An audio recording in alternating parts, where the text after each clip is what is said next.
అందరికీ నమస్కారం. మనసిచ్చాను పార్ట్ 22 రచించిన వారు విజయ్ గారు. అక్షిత్ కళ్ళలో నీళ్లు వస్తుండగా వెనక్కి తిరగకుండా అటువైపే తిరిగి నించుంటాడు.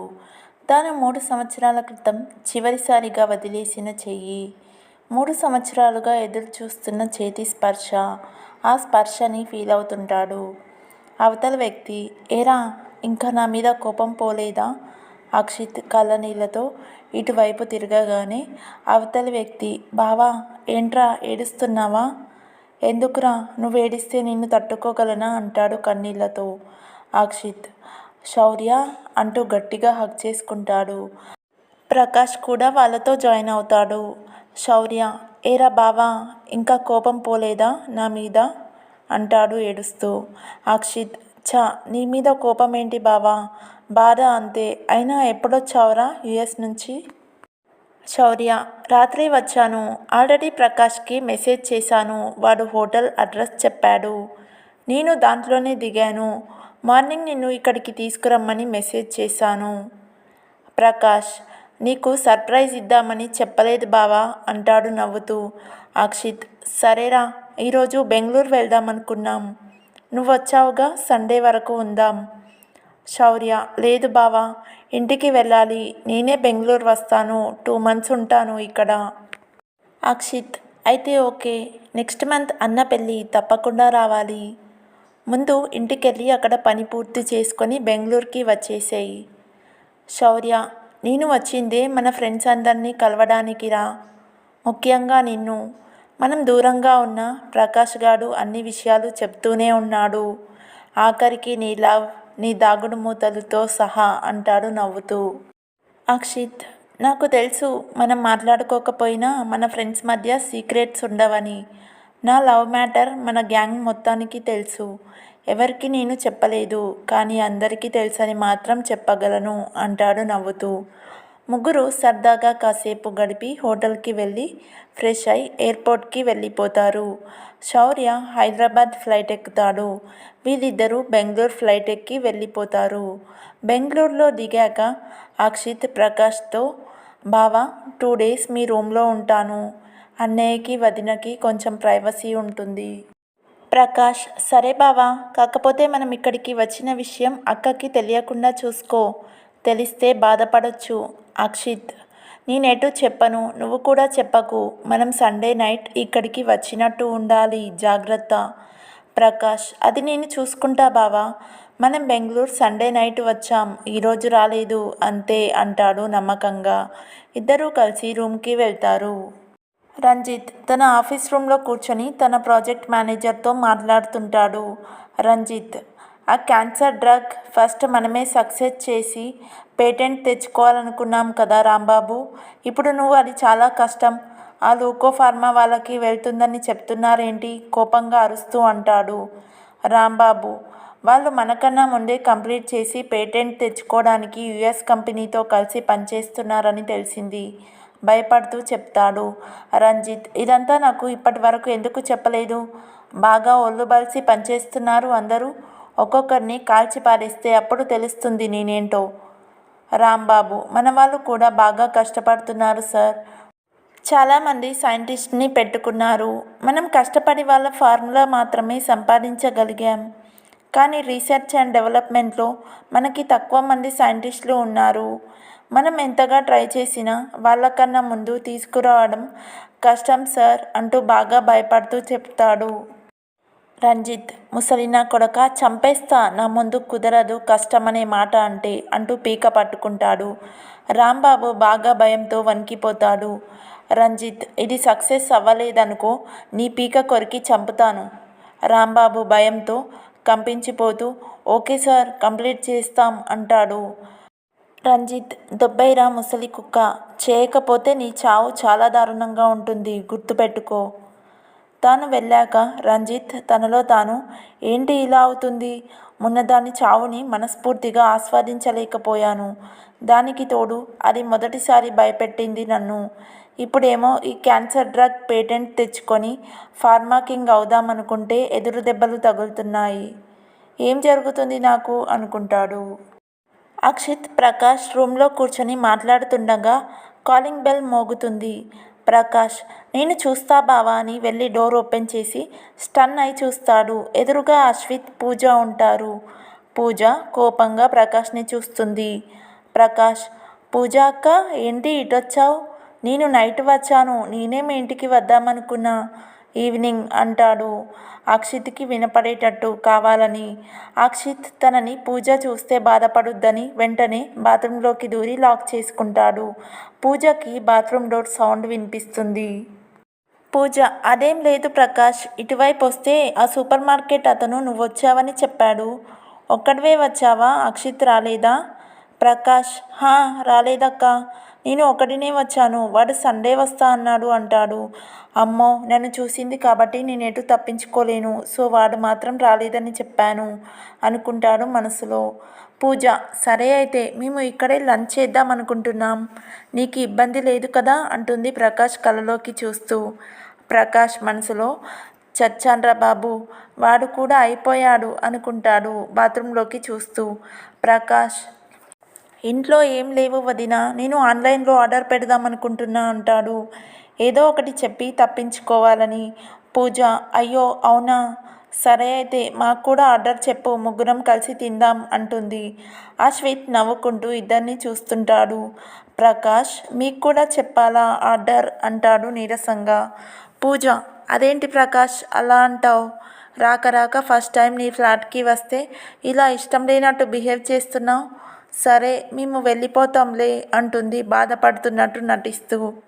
ప్రకాష్ ఛీ అయ్యో అలా అనుకోకక్క, నేనేదో వేరే ఆలోచనలో ఉండి అలా అన్నాను అంతే. మీరు రావడం నాకు ఎలాంటి ఇబ్బంది లేదు. ఇప్పుడే చెప్పనా ఆర్డర్? పూజ ఇప్పుడొద్దులే, కాసేపాగి చెప్పు. అయినా అక్షిత్ ఇంకా ఫోన్ చేయలేదు మాకు. నీకేమన్నా చేశాడా? ప్రకాష్ పొద్దున చేశాడు అక్క, కొంచెం బిజీగా ఉన్నానన్నాడు ఎటో ఆలోచిస్తూ అంటాడు ప్రకాష్. అక్షిత్ లోపల నుంచి అన్నీ వింటుంటాడు. తనకి ఫోన్ హాల్లోనే మర్చిపోయినట్లు గుర్తొస్తుంది.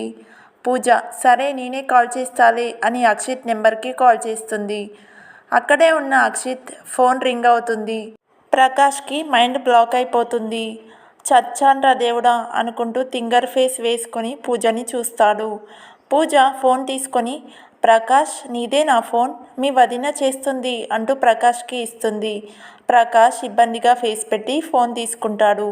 పూజ అరే మీ వదిన నెంబర్ నా నెంబర్ ఒకేలా ఉన్నాయే అంటూ అశ్విత్ వైపు తిరిగి అశ్వు ఈ విచిత్రం చూసావా, నా నెంబర్ ప్రకాష్ వాళ్ళ వదిన నెంబర్ సేమ్, ఎంత విచిత్రమో, టెలికాం కంపెనీ వాళ్ళు ఒకే నెంబర్ ఇద్దరికీ ఇచ్చారు అంటూ కోపంగా ప్రకాష్ వైపు చూస్తుంది.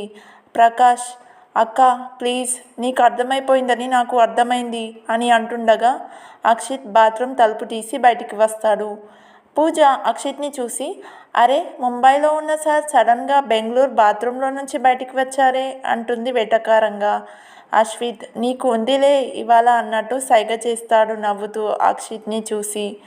అక్షిత్ ప్లీజ్ వదినా, సారీ అంటాడు తలదించుకొని. పూజ ఎందుకు ఇంటికి రాకుండా ఇక్కడికి వచ్చావు ఫస్ట్? ఒకవేళ నైట్ లేట్ అయిందనుకున్నా మార్నింగ్ అయినా ఇంటికి రావాలిగా, ఎందుకు రాలేదు అంటుంది కోపంగా. అక్షిత్ అది ఏదో సరదాగా వీడితో గడుపుదామని నసుగుతూ అంటాడు.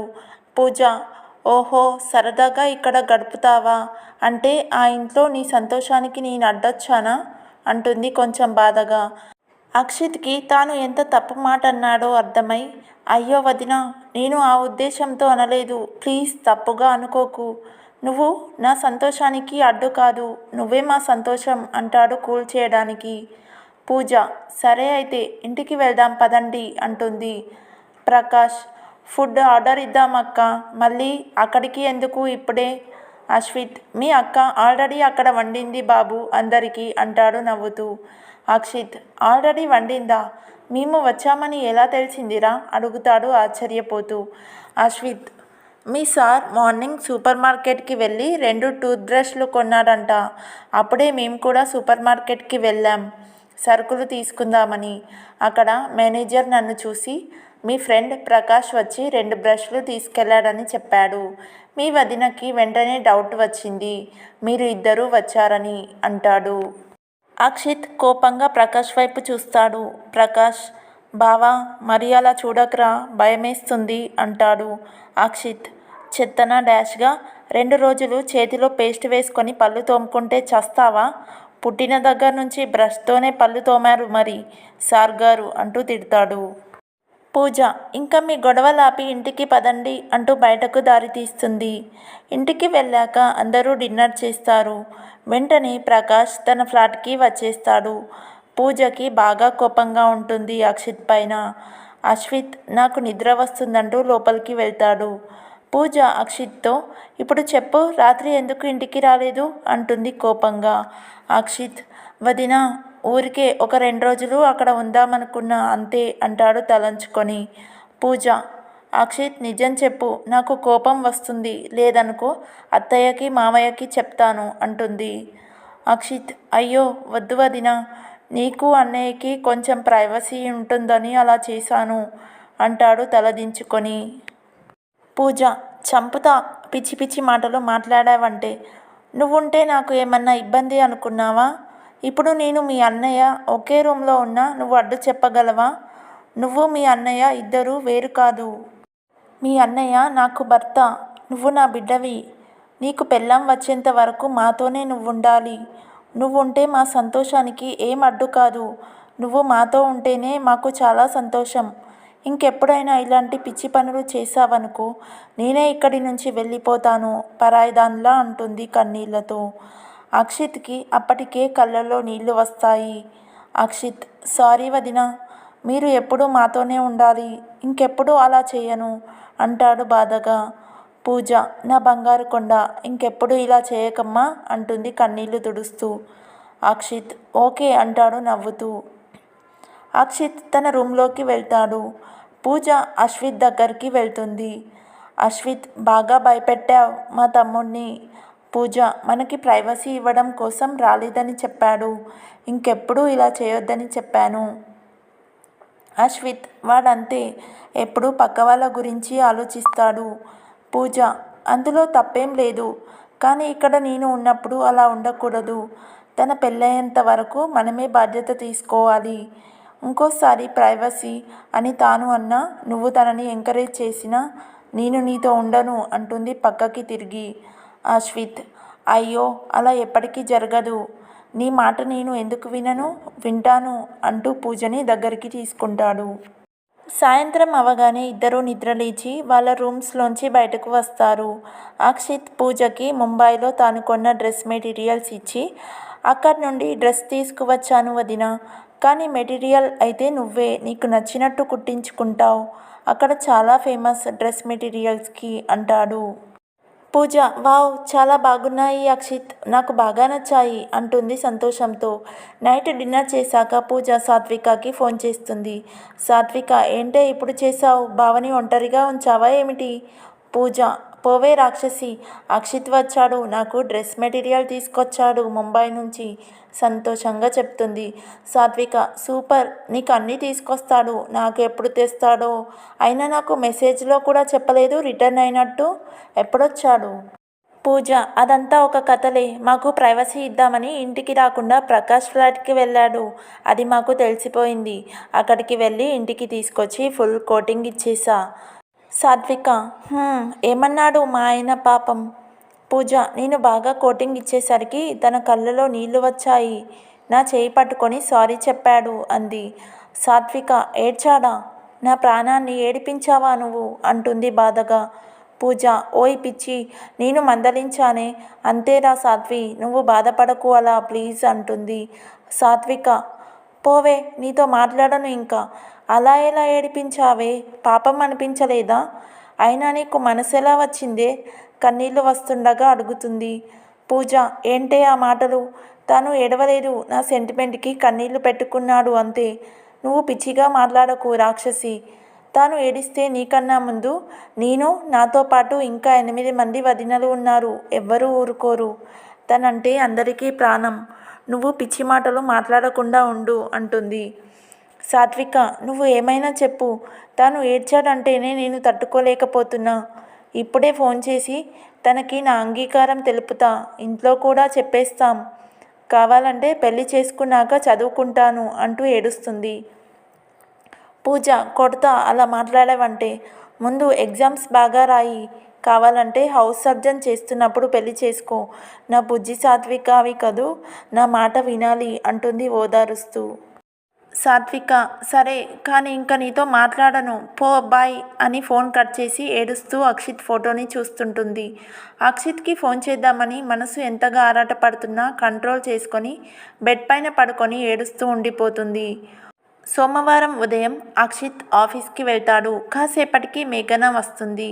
అక్షిత్ హాయ్ మేఘన, ఏంటి ఇలా వచ్చారు? మేఘన మీరు బాగా బిజీ కదా సార్, మీ అపాయింట్మెంట్ దొరకడం కష్టంగా ఉంది మాకు అంటుంది నవ్వుతూ.